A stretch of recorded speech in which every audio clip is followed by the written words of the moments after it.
has made a profound impact on the retail industry, as we know that many retailers have been experiencing extraordinary stress. Some of them even filed for bankruptcy and may not survive. And at the same time, the pandemic has really intensified the competition amongst the retailers. Now, you mentioned bankruptcy, and we have seen several in this space throughout the year. Talk about the amount of restructuring debt versus complete closures that we're seeing. Well, when most retailers file for bankruptcy, they file for Chapter 11 protection with the hope to get some debt relief and the opportunity to restructure in order to re-emerge.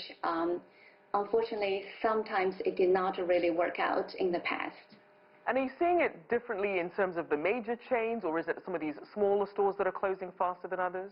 Well, smaller retailers and smaller business are being hit particularly hard by the pandemic. They don't have as much resources to fall back to, and many of them are also experiencing credit crunch.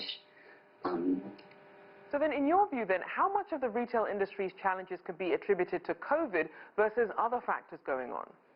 Well, COVID alone is not the reason for the challenges that many retailers are facing. But the pandemic certainly has accelerated and amplified the struggle that many of them had before the COVID era. And the pandemic also reinforced the divide between the more successful versus not so successful retailers. For one thing, retailers with stronger e-commerce capabilities or were able to rapidly ramp up their e-commerce capabilities in general had fared much better.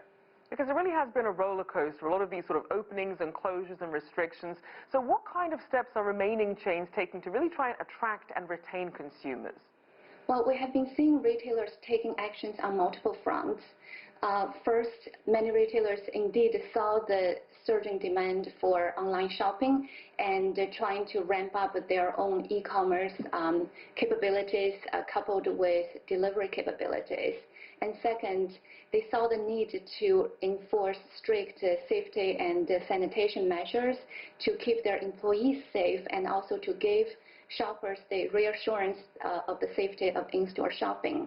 And thirdly, we have seen that many retailers have intensified their discounts and sales promotion events. Now, it's interesting because at first it was just Black Friday, then it was Black Friday and Cyber Monday, and it just seems to be expanding a little bit more every year. So talk about the importance of Black Friday and the holiday shopping season, particularly, though, when it comes to the challenges this year. Right. Well, the importance of Black Friday is mostly symbolic. In the past, it was the official kickoff of the holiday shopping season and special sales events.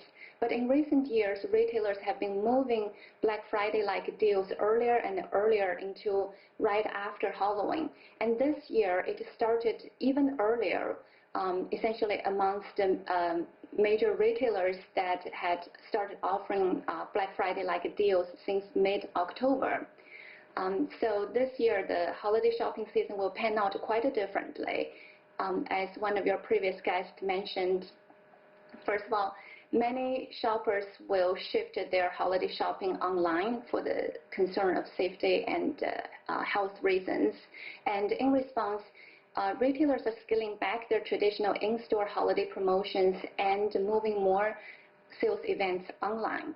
And at the same time, we're not going to see the amount of store traffic on Black Friday as we used to see in the past. So just very quickly, what do you think the sector is going to look like post-COVID? Well, the retail industry will not go back to the same state in the after-COVID era. We're seeing a major bump in e-commerce capabilities, and retailers who are strong in that domain will continue to take advantage of that. In the consumer front, depending on what type of purchases we're talking about, necessity shopping that has shifted online is likely to stay online, yet shopping activities with experiential and social components are likely to go back to the traditional channels. What that means is it's not all gloom and doom for store-based retailers. They just need to accelerate their technology innovation and to reinvent themselves to be better prepared for the landscape in the post-pandemic era.